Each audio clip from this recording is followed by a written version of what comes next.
Good morning बच्चों। आज जो अपने टॉपिक स्टार्ट करने जा रहे हैं वो है निबिड़ संकुलन या क्लोज पैकिंग।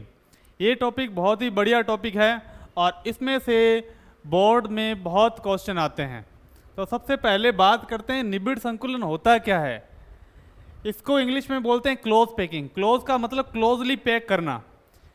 किसी ठोस में कण इस प्रकार से व्यवस्थित होते हैं कि उनके मध्य रिक्त स्थान कम से कम रहें।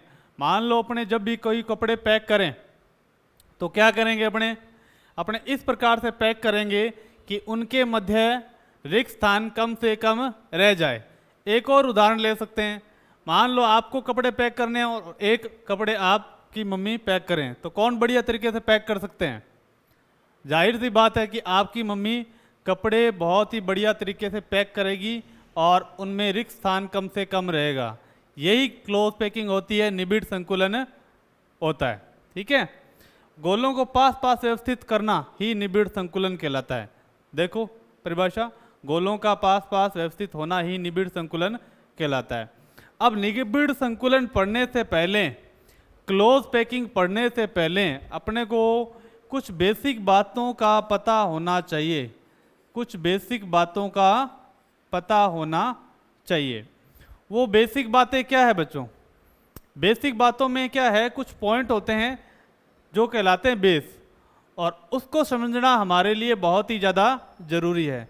उसके बिना हम निबिड़ संकुलन को समझ नहीं पाएंगे आसानी से। उपसहसंयोजन संख्या, किसी ठोस में एक कण जितने कणों को टच करता है, स्पर्श करता है या संपर्क में रहता है, वो उसकी क्या कहलाती है? उपसहसंयोजन संख्या कहलाती है। उदाहरण देखिए अपने, ये अपने पास क्या है, 4 गोले हैं। जब मैं एक गोले को देखता हूँ तो ये देखता हूँ कि ये अपने पास के 2 गोलों को टच करता है। इस प्रकार से इस गोले की उपसहसंयोजन संख्या क्या हो जाएगी? अपने पास 2। तो सिंपल सी बात है, उपसहसंयोजन संख्या क्या होती है? किसी ठोस में एक कण निकटतम जितने कणों को स्पर्श करता है वो उसकी उपसहसंयोजन संख्या या समन्वय संख्या कहलाती है। अब कुछ और बातें जो है, एक विम। एक विम क्या होता है? सिर्फ एक पंक्ति को बोलते हैं एक विम, जिसमें सिर्फ क्या होती है, अपने पास लंबाई होती है। इसमें क्या करते हैं कि गोले इस प्रकार एक के पीछे एक व्यवस्थित करते हैं कि एक पंक्ति का निर्माण हो जाए। क्लियर है? दूसरी बात करते हैं द्विविम। द्विविम क्या होता है? 2D, जिसमें सिर्फ लंबाई और चौड़ाई होती है। एक विम के नीचे एक और परत जोड़ने पर इसके अंदर चौड़ाई आ जाती है और इसे बोलते हैं द्विविम। द्विविम में अपने पास लंबाई और चौड़ाई 2 ही चीजें होती है। अब बात करते हैं त्रिविम। त्रिविम में अपने पास लंबाई, चौड़ाई और ऊंचाई तीनों चीजें होती है।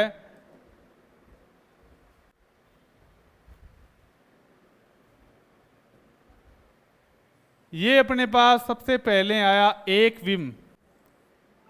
एक विम में अपने पास क्या है? सिर्फ लंबाई है, तो ये लंबाई। फिर अपने लिया द्विविम। द्विविम के आने से इस संरचना में चौड़ाई आ गई। इसका मतलब ये एक द्विविमीय संरचना है जिसमें लंबाई और चौड़ाई दोनों सम्मिलित है। अब क्या करें, अपने इसके अंदर ऊंचाई भी लानी है, तो क्या करेंगे? इन दोनों बोलों के ऊपर एक बोल रख दी जाएगी, तो इसके अंदर अपने पास क्या आ जाएगी? ऊंचाई। तो त्रिविमीय संरचना में क्या होता है कि लंबाई, चौड़ाई और ऊंचाई होती है। जैसे एक कमरे में लंबाई, चौड़ाई और ऊंचाई तीनों चीज होती है, उसी टाइप से एक त्रिविमीय संरचना में, जिसे बोलते हैं 3D, 3 डायमेंशन होने चाहिए।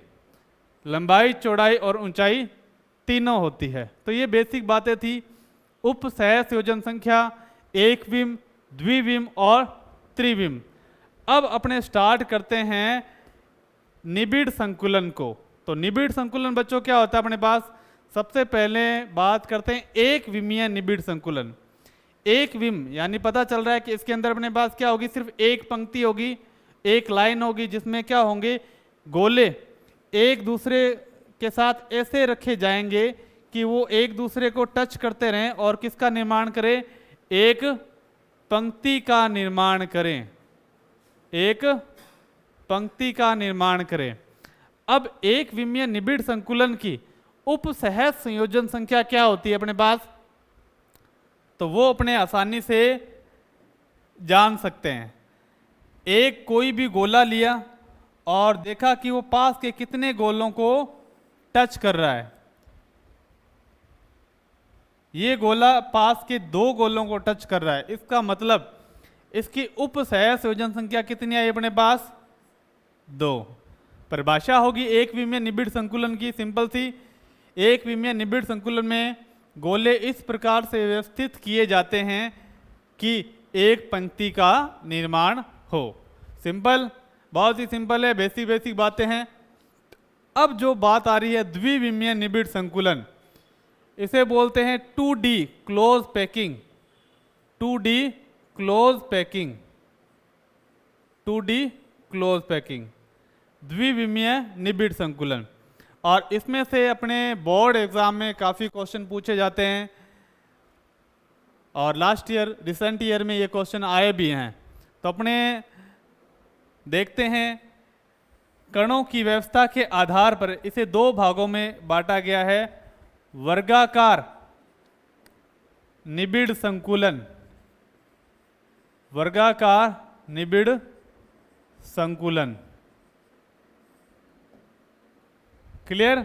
और दूसरा भाग इसका बांटा गया है वो है षटकोणीय,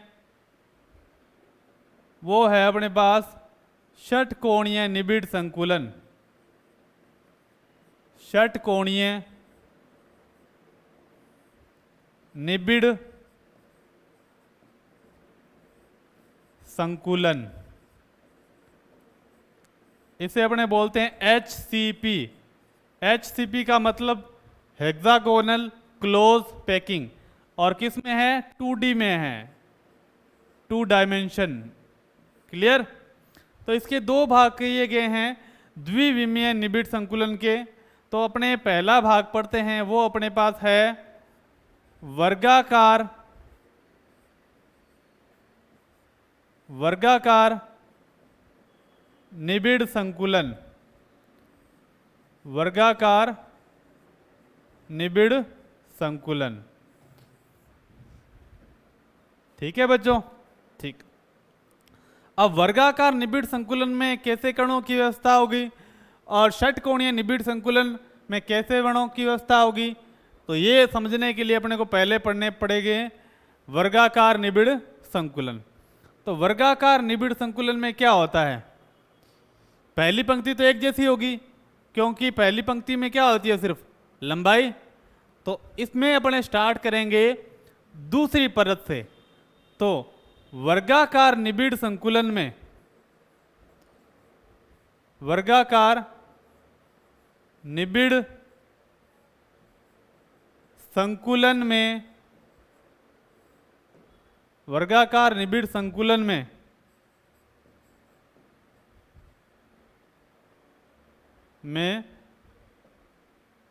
द्वितीय परत यानी दूसरी परत के गोले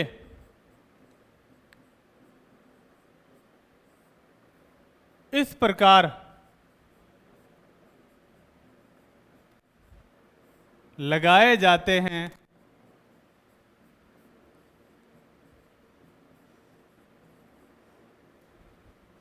इस प्रकार लगाए जाते हैं कि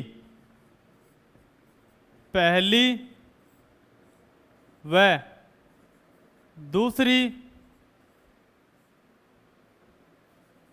परत के गोलों का केंद्र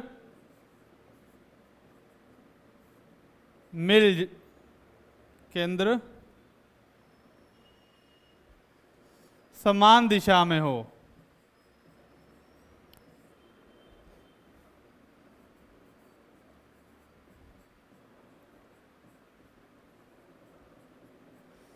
तो समझ लेते हैं एक डायग्राम से अपने। देखो, वर्गाकार निबिड़ संकुलन में अपने पास ये पहली परत, तो पहली परत में क्या होता है, पहली परत में ये पहली परत के गोलों का केंद्र है, तो पहली परत में सिर्फ लंबाई लंबाई होती है। अब पहली परत के बाद दूसरी परत के गोले इस प्रकार से लगाने हैं कि पहली परत के गोलों का केंद्र और दूसरी परत के गोलों का केंद्र क्या हो, एक ही दिशा में हो। क्लियर है? तो अपने इसे इस प्रकार से लगा देते हैं।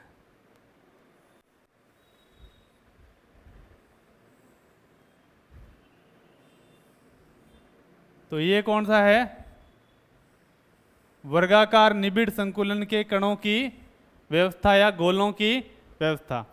अब बात आती है इसे वर्गाकार निबिड़ संकुलन क्यों कहते हैं, क्योंकि अपने किसी भी एक गोले को ले लें, अपने किसी भी एक गोले को ले लें और अब इस देखते हैं कि इसकी उपसहसंयोजन संख्या कितनी है, यानी ये गोला पास के कितने गोलों को स्पर्श कर रहा है, टच कर रहा है। एक को टच कर रहा है, दो को टच कर रहा है, तीन को टच कर रहा है और चार को। जब इनके केंद्र को मिलाया जाता है, जब इनके केंद्र को मिलाया जाता है तो किसका निर्माण होता है, एक वर्ग का निर्माण होता है। इसलिए इसे क्या बोलते हैं, वर्गाकार निबिड़ संकुलन। वर्गाकार निबिड़ संकुलन। क्लियर हो गया? तो एक सिंपल सी बात लिख लेते हैं इसके अंदर कि वर्गाकार निबिड़ संकुलन में उपसह संयोजन संख्या, उपसह संयोजन संख्या कितनी होती है, 4 होती है। ठीक है? और इन गोलों के केंद्र को मिलाने पर, इन गोलों के केंद्र को मिलाने पर एक वर्ग का निर्माण होता है। किसका निर्माण होता है, वर्ग का निर्माण होता है। इसलिए इसे क्या बोलते हैं, वर्गाकार निबिड़ संकुलन बोला जाता है। क्लियर है? अब अपने पास दूसरा पॉइंट आता है, वो आता है वर्गाकार निबिड़ संकुलन के बाद में अपने पास क्या करना है, षटकोणीय निबिड़ संकुलन। यानी अपने पास दूसरा पॉइंट कौन सा आ गया, षटकोणीय निबिड़ संकुलन। ये नेक्स्ट पेज पे कर लेते हैं इसे अपने, षटकोणीय निबिड़ संकुलन।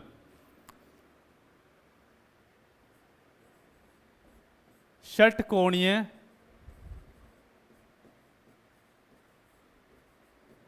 निबिड़ संकुलन, षटकोणीय निबिड़ संकुलन। इसे अपने शॉर्ट में बोलते हैं HCP2D, यानी इसमें लंबाई चौड़ाई हो रही है। ठीक है? तो सिंपल सी बात है, आपको ध्यान रखनी है कि पहली परत तो क्या होगी, एक जैसी होगी।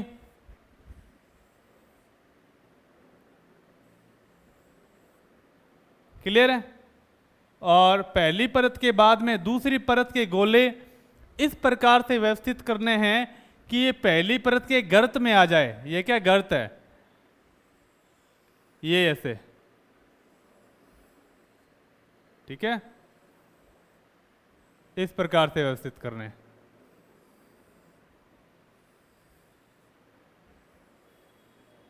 क्लियर है? थोड़ा डायग्राम करेक्ट करना है अपने को। देखो कि षटकोणीय निबिड़ संकुलन में अपने को पहली परत के बाद दूसरी परत के गोले इस प्रकार से व्यवस्थित करने हैं कि ये पहली परत के गोलों के कहाँ जाए, गर्त में आ जाए। क्लियर है? अब देखते हैं इसे षटकोणीय निबिड़ संकुलन कहते क्यों हैं। षटकोणीय निबिड़ संकुलन इसलिए कहते हैं, अपने एक ले लेते हैं,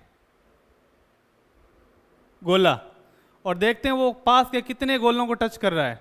1 2 3 4 5 6, और उनके केंद्र को मिलाते हैं तो किसका निर्माण होता है? एक षटकोण का निर्माण होता है। देखो षटकोण बन गया, और कितने कणों को टच कर रहा है? 6। तो इसकी उपसहज संयोजन संख्या कितनी होगी?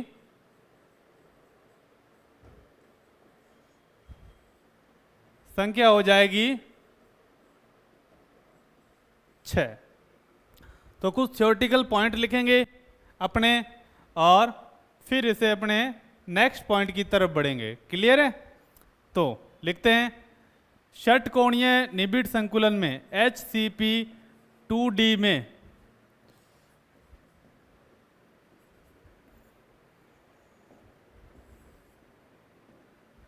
दूसरी परत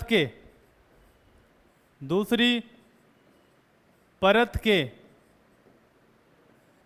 गोले इस प्रकार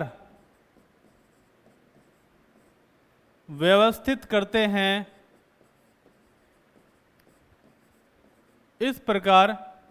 करते हैं, कि वो पहली परत के गोलों के गर्त में आ जाएं। कहाँ आ जाएं? गर्त में आ जाएं। क्लियर है? इसमें कण की समन्वय संख्या कितनी होती है? 6 होती है, जिनके केंद्र को मिलाने पर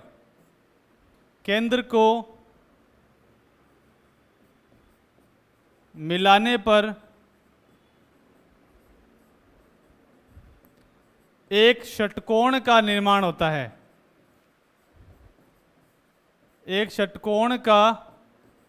होता है। किसका निर्माण होता है बच्चों? षटकोण का निर्माण होता है। एक षटकोण का निर्माण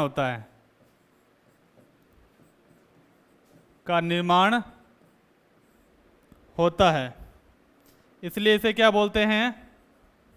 षटकोणीय निबिड़ संकुलन बोला जाता है। क्लियर है?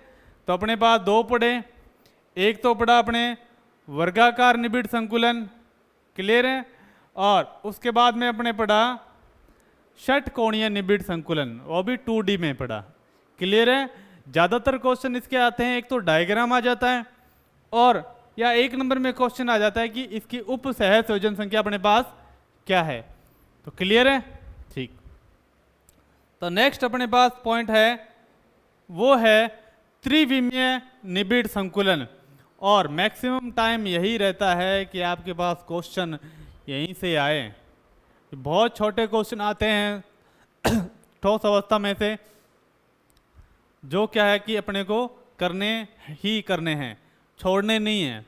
अगर अपने एक भी क्वेश्चन को फालतू छोड़ेंगे तो मतलब अपना कंपटीटर अपने से 1-2 नंबर आगे चला गया, तो फिर कंपटीशन अपने को भी देना है, इसलिए अपने को बहुत ही बढ़िया पढ़ना होगा। तो सी पॉइंट है अपने पास त्रिविमीय निबिड़ संकुलन। त्रिविमीय निबिड़ संकुलन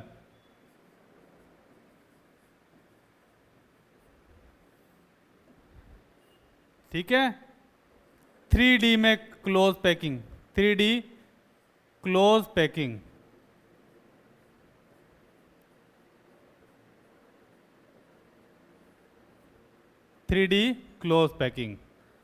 अब 3D क्लोज पैकिंग में अपने सिलेबस में कौन कौन सी क्लोज पैकिंग है? तो अपने सिलेबस में जो निबिड़ संकुलन है, क्लोज पैकिंग है, वो है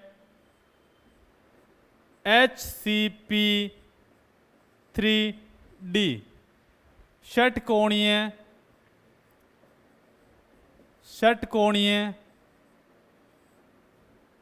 निबिड़ संकुलन,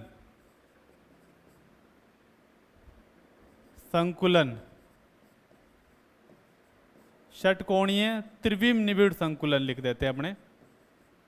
ठीक है, क्लियर है बच्चों? ठीक है।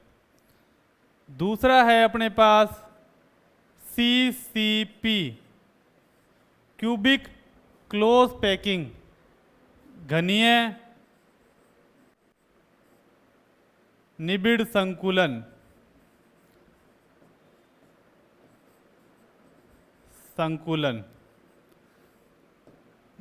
क्लियर है? ये भी किस में होता है? 3D में होता है। उसके बाद में अपने पास आता है एक नया निबिड़ संकुलन, जिसे बोलते हैं अपने वर्गाकार निबिड़ संकुलन,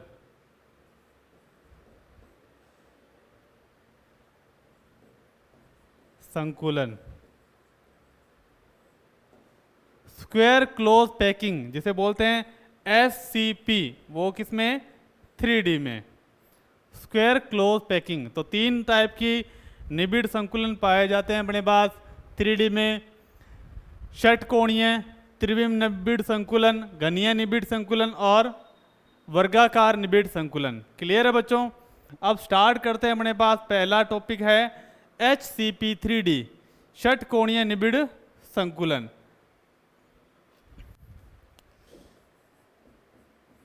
HCP3D, षटकोणीय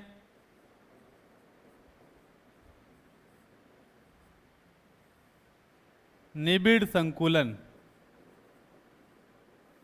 मैंने त्रिविम नहीं लिखा, इसका मतलब ये नहीं है 3D में नहीं है, मैंने आगे लिख दिया इसके अंदर। क्लियर है बच्चों? ठीक है। अब देखो कि पहली परत तो क्या होगी? 2D होती है। ठीक है, इसमें देखा जाता है कि द्विविम वाली परत के ऊपर अपने कणों को कैसे व्यवस्थित करेंगे। क्लियर है? तो इसमें अपने लिखते हैं कि इस प्रकार के निबिड़ संकुलन में, इस प्रकार के निबिड़ संकुलन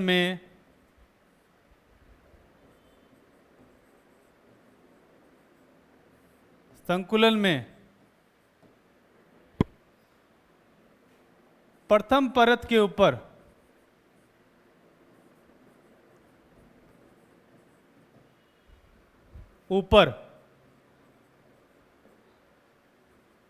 द्वितीय परत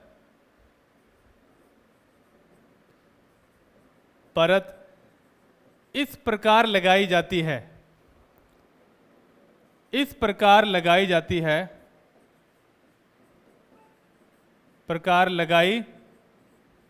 है, कि वो प्रथम परत की रिक्तियों को भर दें। क्लियर है? तो पहला पॉइंट तो ये हो गया। इस प्रकार के निबिड़ संकुलन में, यानी अपने पास क्या है? एक 2D की परत है, सिंपल सी परत है। यहां बना देता हूं मैं डायग्राम।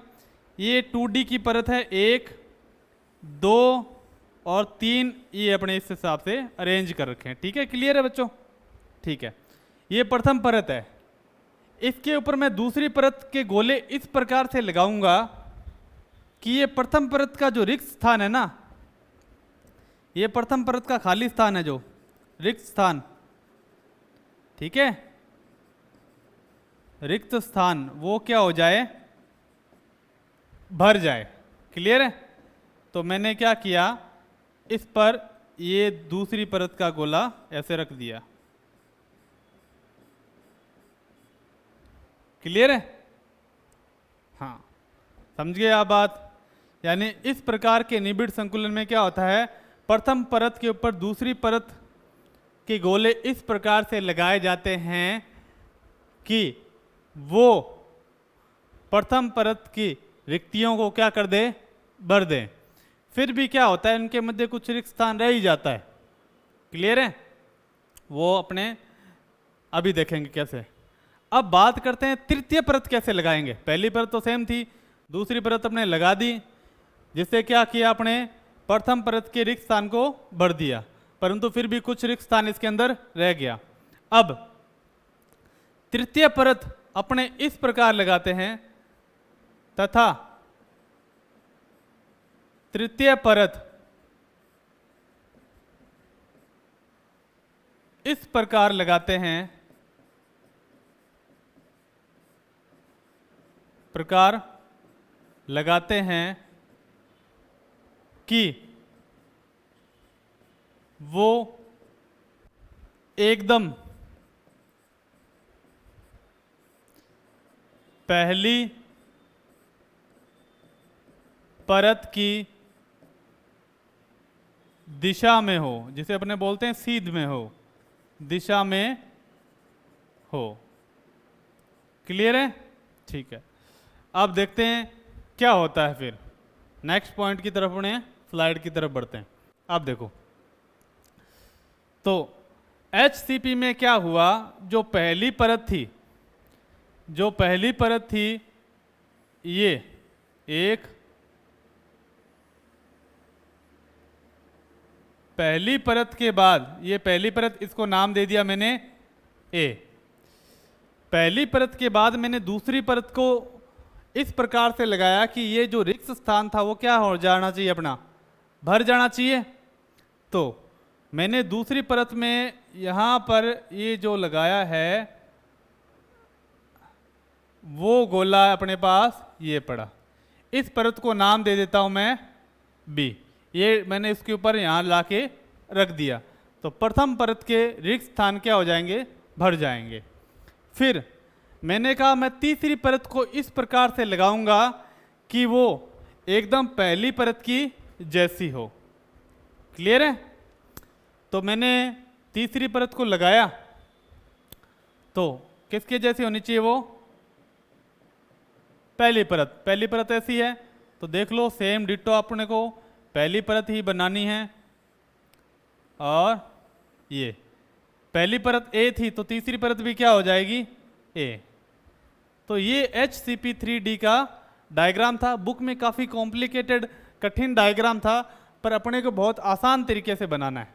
क्लियर है, ठीक है। अब इसमें A B ऐसा क्रम चलता है, इसलिए इस प्रकार की व्यवस्था को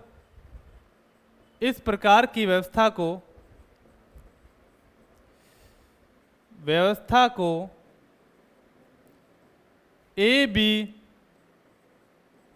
बी प्रकार की व्यवस्था कहते हैं। क्लियर है, ठीक है। दूसरा पॉइंट आता है, इसमें समन्वय संख्या क्या होती है और इसमें एकक कोष्ठिका कौन सी बनती है और उसकी संकुलन क्षमता क्या होती है। तो देखते हैं, इसमें समन्वय संख्या होती है 12, समन्वय संख्या होती है 12। अब आपको बताना पड़ेगा कि 12 समन्वय संख्या कैसे होगी, और वो मैं ही बताऊंगा। इसमें जो एकक कोष्ठिका बनती है वो है FCC, फलक केंद्रित एकक कोष्ठिका। और फलक केंद्रित एकक कोष्ठिका की संकुलन क्षमता कितनी होती है बच्चों, 74%। फलक केंद्रित एकक कोष्ठिका की संकुलन क्षमता 74% होती है। और बनती कौन सी एकक कोष्ठिका इसके अंदर, फलक केंद्रित एकक कोष्ठिका।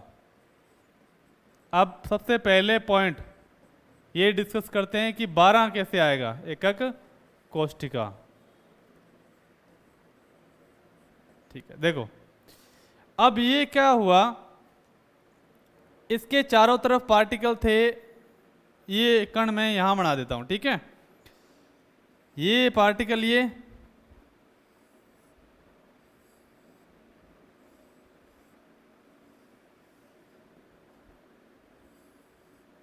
ये था। क्लियर है? ये है कण, इसके चारों तरफ अपने पास कौन थे? उप सहसंयोजन संख्या निकालेंगे तो देखो 1 2 3 4 5 6। तो ये कण कितने के साथ टच कर रहा है? 6 के साथ। 1 2 3 4 5 6। ये वाला कण मैंने यहां ला के रखा हुआ है। अब देखो 6 तो ये इसकी उप सहसंयोजन संख्या, 6 तो उप सहसंयोजन संख्या इस गोले की होगी। 3 मैंने ऊपर से डाला 9, और 3 मैंने क्या किया? नीचे से डाला। क्लियर है? तो देखो टोटल कितने हो गए? 6 3 9 और 3 12। तो इस प्रकार इसमें जो उप सहसंयोजन संख्या समन्वय संख्या आती है वो कितनी होती है? 12 होती है। इसके ऊपर 3 रखो 9, इसके नीचे 3 रखो, कितने हो जाएंगे? टोटल 12 हो जाएंगे। अब इसमें FCC कैसे बनती है? अब कण इसके अंदर ऐसे लगे रहते हैं, देखो ऐसे लगे रहते हैं। ठीक है बच्चों?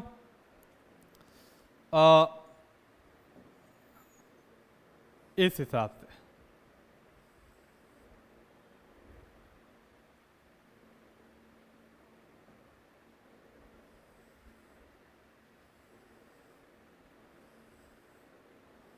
इन कोष्ठिकाओं में जो कण इस प्रकार से व्यवस्थित रहते हैं। क्लियर है? एक नीचे और बना देते हैं अपने। जब इन सभी को मिलाएंगे तो अपने पास क्या बननी चाहिए? FCC बननी चाहिए। FCC टाइप यूनिट सेल बननी चाहिए। क्लियर है? ये अपने ये कर देते हैं। अब देखते हैं पार्टिकल को व्यवस्थित करते हैं, कणों को व्यवस्थित करते हैं। एक कण अपने पास यहाँ आ गया, इसके जस्ट नीचे एक कण और आ गया, फिर एक कण यहाँ साइड में आ गया, एक यहाँ साइड में आ गया, ये दो। अब 3 रहे, ये और ये एक ही डायरेक्शन में है, और एक कण अपने पास यहाँ पड़ा है, एक कण अपने पास यहाँ पड़ा है। क्लियर? ये और ये एक ही डायरेक्शन में है, तो यहाँ यहाँ और यहाँ। ये दो एक डायरेक्शन में, यहाँ यहाँ और ये वाला इसके बाद में इस डायरेक्शन में, और एक कण अपने पास नीचे, थोड़ी जगह कम है। क्लियर है? ठीक। अब अपने सभी को मिलाएंगे तो अपने पास क्या बनना चाहिए? ये मिलाया इसको, अपने इसको मिला दिया। ठीक है? इसको मिला दिया।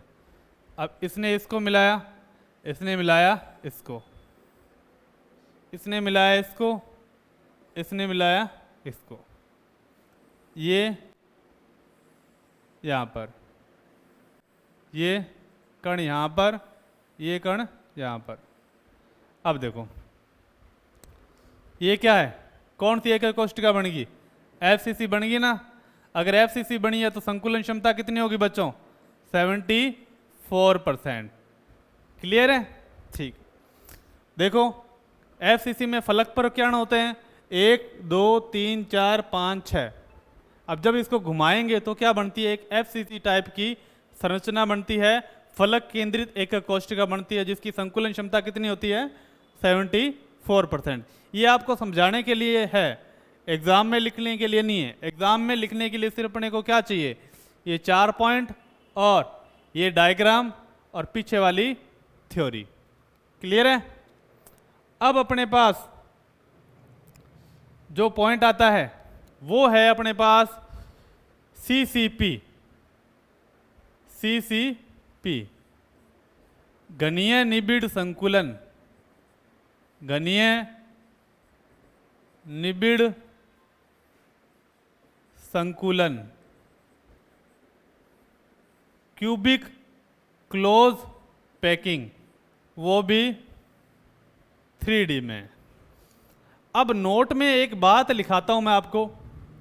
नोट में वो बात क्या है? वो बात ये है कि अपने किसी चीज को 2 बार क्यों लिखें? एक ही बात को बार बार लिखने का कोई फायदा है बच्चों? ठीक है।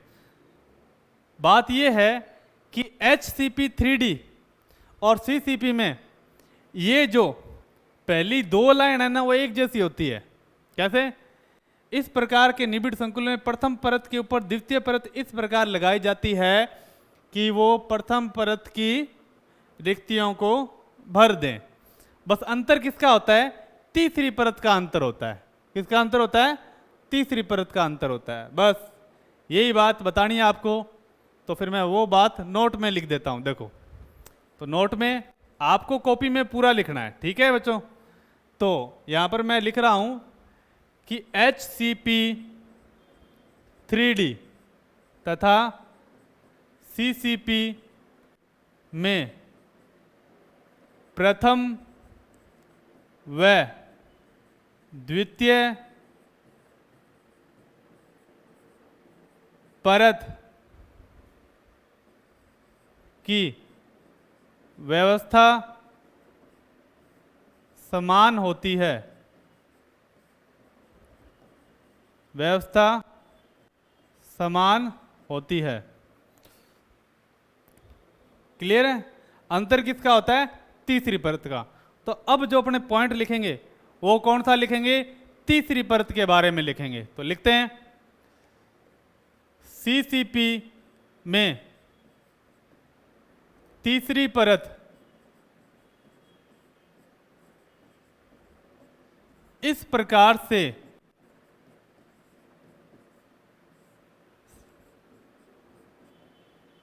व्यवस्थित की जाती है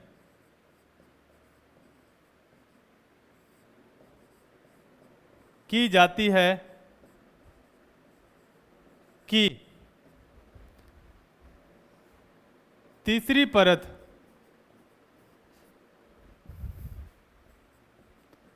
प्रथम परत के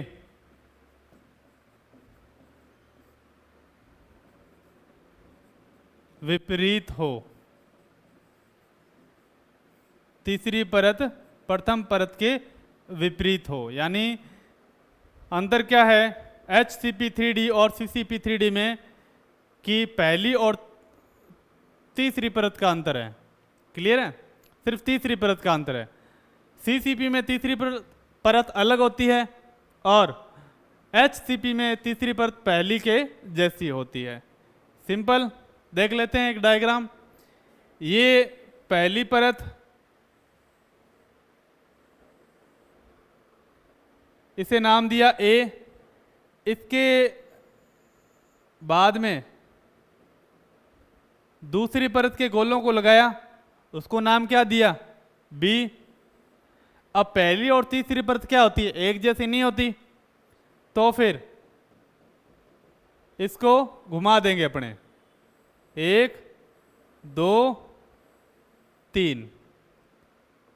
तो फिर पहली और तीसरी परत अलग है, तो इसे क्या नाम देंगे? ABC। तो इस प्रकार की व्यवस्था होगी अपने पास CCP में ABC प्रकार की व्यवस्था पाई जाती है। अब आप बताओ इसकी समन्वय संख्या क्या होगी? ये गोला कितने के टच कर रहा है? चारों तरफ से 6 के। 3 मैंने नीचे से लगाए, 3 मैंने ऊपर से लगाए, टोटल कितने हो गए? 12। तो समन्वय संख्या क्या होगी? संख्या 12 बनती क्या है इसके अंदर? FCC, अंतर वो उसी का है। और संकुलन क्षमता कितनी होगी अपने पास? क्षमता FCC की कितनी है? 74%। अब आपके लिए सिंपल सा क्वेश्चन है। ये क्वेश्चन है कि आपको CCP और HCP के एक एक एग्जाम्पल करने हैं। क्लियर है? ठीक है। अब तीसरा जो निबिड़ संकुलन है, वो निबिड़ संकुलन है अपने पास वर्गाकार निबिड़ संकुलन। वर्गाकार निबिड़ संकुलन। वर्गाकार निबिड़ संकुलन, और इसे बोलते हैं स्क्वायर क्लोज पैकिंग। वो भी कौन से? 3D में, क्योंकि 2D में भी अपने पास स्क्वायर क्लोज पैकिंग आ चुकी है, तो मैं यहां पर एक 3D मेंशन कर देता हूं। क्लियर है? ठीक है। अब वर्गाकार क्लोज पैकिंग में क्या होता है कि इसमें सभी परतों की व्यवस्था एक जैसी होती है। कैसे? तो एक सिंपल सी बात से आपको मैं समझा देता हूँ। क्लियर? हाँ,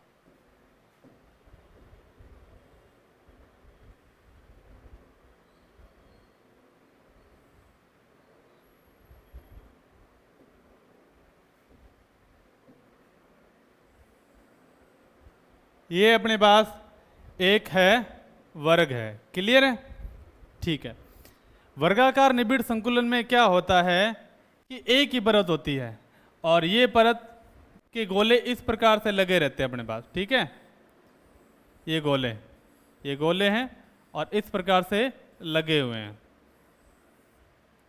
क्लियर है?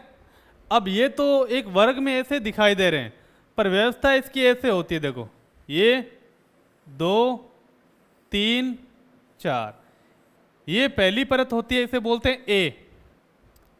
पहली परत के देखो एक के पीछे एक ही जा रहा है, तो पहली परत के पीछे जो गोला जाएगा वो क्या है? सेम ही इसके जैसा ही होगा। ठीक है, तो दूसरी परत भी क्या होगी? ए। फिर अपने पीछे और लगाएंगे तो फिर क्या होगा? सेम वही होगा, इसलिए इसे बोलते हैं ए प्रकार की संरचना। तो वर्गाकार निबिड़ संकुलन में अपने को क्या लिखना है? इस प्रकार के निबिड़ संकुलन में, इस प्रकार के निबिड़ संकुलन में, इस प्रकार के निबिड़ संकुलन में सभी परतें समान होती है। सभी परतें समान होती है, इसलिए इसे ए प्रकार की व्यवस्था कहते हैं। प्रकार की व्यवस्था कहते हैं।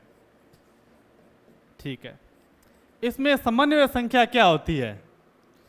तो समन्वय संख्या आपको बताना है बच्चों। समन्वय संख्या क्या होगी? ये देखो, ये मैंने लिया इसको। क्लियर है? ये वाला एक बॉल ली, ये बॉल। ठीक है, एक बॉल के ऊपर एक बॉल, 2,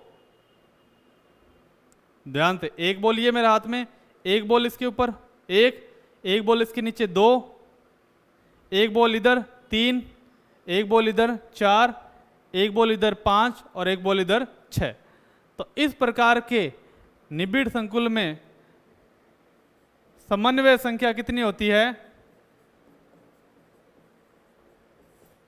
6 होती है। कितनी होती है बच्चों?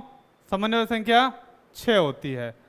और जो एकक कोष्ठिका बनती है वो कौन सी होती है? SCC, जिसे बोलते हैं सरल घनीय एकक कोष्ठिका। सरल घनीय एकक कोष्ठिका SCC बोलते हैं। और SCC में संकुलन क्षमता कितनी होती है? 52.4% या 52.38%। क्लियर है? तो इसे दोबारा से रिपीट करते हैं। सबसे इजी निबिड़ संकुलन होता है 3D में ये। तो इस प्रकार के निबिड़ संकुलन में क्या होता है? सभी कणों की व्यवस्था समान होती है, एक के पीछे एक लगे रहते हैं ऐसे। क्लियर है? एक के पीछे एक लगे रहते हैं। तो ये व्यवस्था कौन सी होगी? एक ही टाइप की, तो ए प्रकार की व्यवस्था होती है। और समन्वय संख्या आपको मैंने बता दी कितनी होती है, बताओ? 6 होती है। 1 2 3 4 5 6। क्लियर? एक यहाँ, एक यहाँ ऊपर की तरफ, 2। क्लियर? एक यहाँ, एक इधर की तरफ, 3। एक यहाँ, एक इधर की तरफ, 6 हो गए ना पूरे। क्लियर? तो सिंपल है। और इसमें कोष्ठिका कौन सी बनती है? SCC। देखो क्या बनी हुई है, SCC बनी हुई है ना। और इसमें संकुलन क्षमता कितनी होती है अपने पास? 52.4%। तो ये अपने आज का पूरा निबिड़ संकुलन हुआ कंप्लीट। कल अपने पढ़ेंगे रिक्तियाँ, वॉइड्स पढ़ेंगे, जिसमें से आपके जो कॉम्प्लिकेटेड क्वेश्चन आते हैं, कठिन क्वेश्चन आते हैं, घुमावदार क्वेश्चन आते हैं, वो आते हैं। पर डरने की बात नहीं, अपने बहुत ही आसानी से करेंगे। क्लियर है बच्चों? और कुछ भी डाउट हो तो आप पूछ सकते हो। तब तक के लिए थैंक यू, देखते रहिए।